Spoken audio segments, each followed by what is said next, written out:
Hi guys! Welcome back sa aking YouTube channel. I'm Lady Padolina.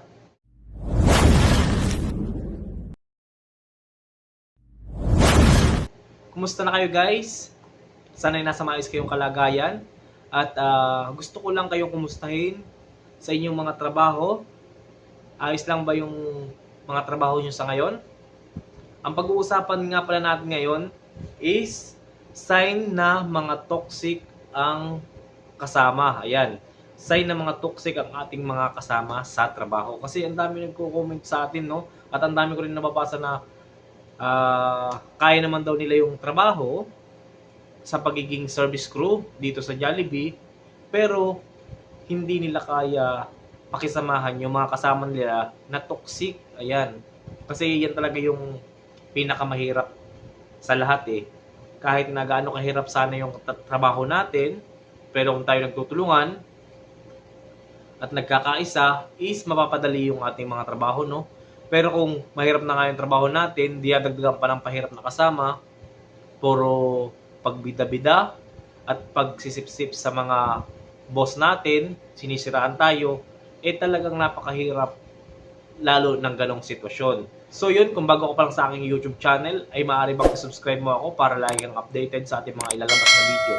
Kasi nagtuturo po ako kung paano mag-apply bilang isang service crew dito sa Jollibee at sa kahit saang fast food chain.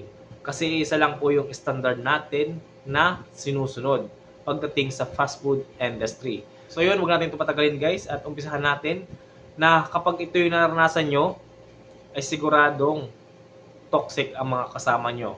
Kaya tibayan nyo lang ang loob nyo. Ito yung number 1 na sign na toxic ang kasama.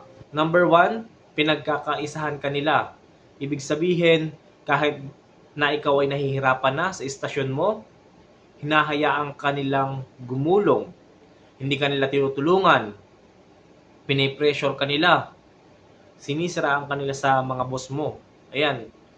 Kahit na nakikita naman na pik na, walang backup, maraming BO, maraming customer, maraming order, hahayaan ka lang mag-isa. Kahit hindi mo na kaya, parang pakiramdam mo, wala kang kasama kahit marami naman sila. Talagang pinipressure ka nilang masyado.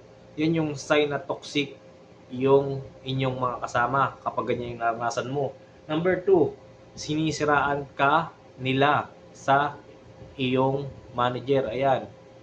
Kahit na ikaw yung pagod na pagod sa trabaho, hirap na hirap, at ikaw talaga yung gumagawa, pero pag may kasama kang sip-sip, ang ipaparating nun sa iyong manager o kaya sa iyong boss is ikaw yung tamad, ikaw yung walang ginagawa, ikaw yung petics, para sila yung magmukhang bida at malakas. Ayan. Yan yung mga sign na toxic. Number 3, palaging mali ang hinahanap nila or palaging mali yung nakikita. Di na-appreciate ang sipag mo sa trabaho. Ayan.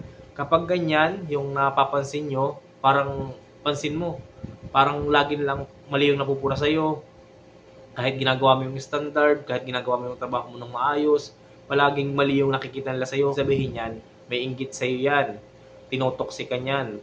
Kaya kapag pakiramdam mo, ganun yung ginagawa sa'yo, mas mabuti pa, lumipat ka lang ng trabaho yung na-appreciate yung ginagawa mo. Hindi ka nararapat sa ganyang trabaho. Alam naman natin na mahirap maghanap ng trabaho at hindi biro ang pagre-requirements at yung mga ginagastos natin dyan, no? Pero kung ilang buwan ka na dyan, ilang taong ka na dyan, na hindi nakikita yung halaga mo, sign na yan na dapat na mag-resign ka na sa iyong trabaho. Kasi hindi para sa iyo yan. Hindi na-appreciate yung sipag mo sa trabaho. Ang lagi lang tinitingnan is yung mali mo para maisumbong ka sa manager mo or sa boss mo. Ayan yung sign na dapat na mag-resign ka na kasi sobrang toxic na ng ganyan. Number 4, madalas kang kupalin at ipahiya sa mga katrabaho mo. Ayan. Minsan, nakakaranas tayo ng ganyan na pinukupal na tayo pero pinagpapasensyahan na lang natin kasi ayaw natin na mayroon tayong kagalit sa loob ng ating trabaho, no? Sa loob ng ating store. Pero minsan talaga, meron talaga matitigas sa mukha. Napakakapal ng mukha na kung kupalin ka, gano'n na lang. Kasi nakikita nila na mabait ka, hindi ka lalaban, hindi ka papalag, kaya kinukupal ka. Kaya sa mga ganyan, dapat hindi ka pumayag na magpakupal ka na lang. Kung nalalaman mo naman na mali yung ginagawa nila, i-report mo. Kahit sabihin na malakas pa siya sa boss mo. minsan kailangan lumaban din tayo eh. Kasi yung iba nating mga crew trainer or TL, yung mga ahid sa atin, masyadong umaabuso. Kinukupal tayo kasi alam nila na wala tayong palag kasi mga bago lang tayo sa trabaho, no? Pero hayaan nyo lang kung talagang kaya nyo namang tiisin. May awa naman ng Diyos kasi nakikita naman yung kilos natin at ang ating puso.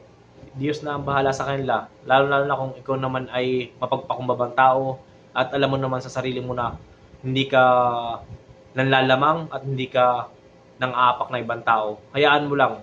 Pero pag alam mong sumusobra na talaga sila, kailangan mo rin silang disiplinahin. Kailangan mo rin silang pagsabihan na hindi pwede yung ganong ginagawa nila, yung napapahiya ka sa mga kasama nyo, parang ikaw lagi ang pansin mong inaapi or kinukupal ng mga kasama mo, no? Or nung na-hide sa iyo, no?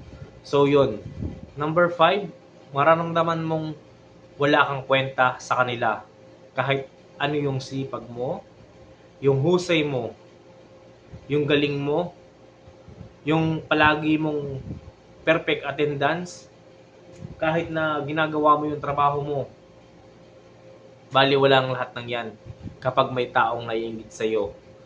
Kapag nakikita niya na mas masipag ka sa kanya, mas magaling ka sa kanya, baliwala yan sa taong may inggit sa iyo.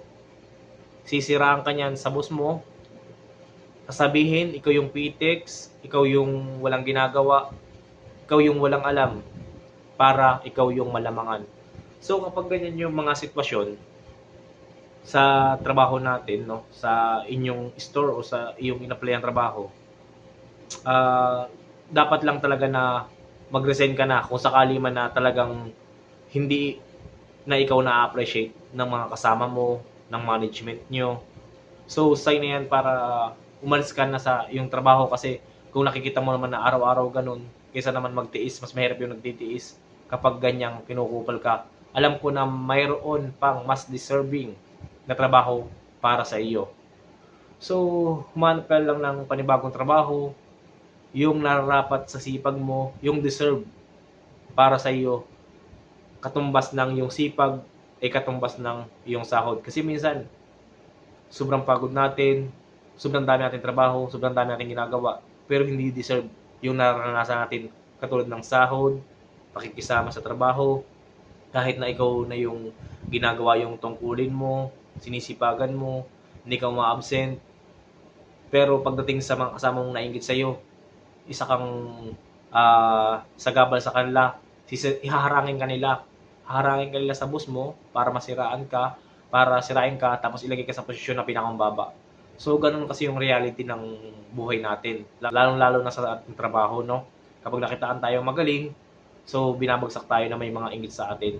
So, sana ito yung nakatulong sa inyo, lalo-lalo na sa ating mga kapwa service crew, no? Sana yung nakatulong to sa inyo at pakatatagan nyo sa inyong mga trabaho. Ingat kayong lahat at maraming salamat sa panonood and God bless.